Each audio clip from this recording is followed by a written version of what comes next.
একটি লাশের বদলে 10টি লাশ ফেলো। আপনাদের সকলকে এই শপথ নিয়ে ঘরে ফিরে যাওয়ার আহ্বান জানিয়ে আজকের বক্তব্য শেষ করছি। ইনশাআল্লাহ আবার আপনাদের সাথে দেখা হবে। আল্লাহ হাফেজ। পাকিস্তান জিন্দাবাদ, বিএনপি জিন্দাবাদ। এখন অত কিছু ভাবার সময় নাই।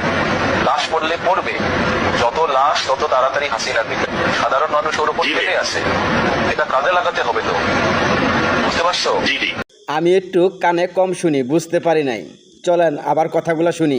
একটি লাশের বদলে 10টি লাশ ফেলো। আপনাদের সকলকে এই শপথ নিয়ে ঘরে ফিরে যাওয়ার আহ্বান জানিয়ে আজকের বক্তব্য শেষ করছি। ইনশাআল্লাহ আবার আপনাদের সাথে দেখা হবে। আল্লাহ হাফেজ। পাকিস্তান জিন্দাবাদ, বিএনপি জিন্দাবাদ।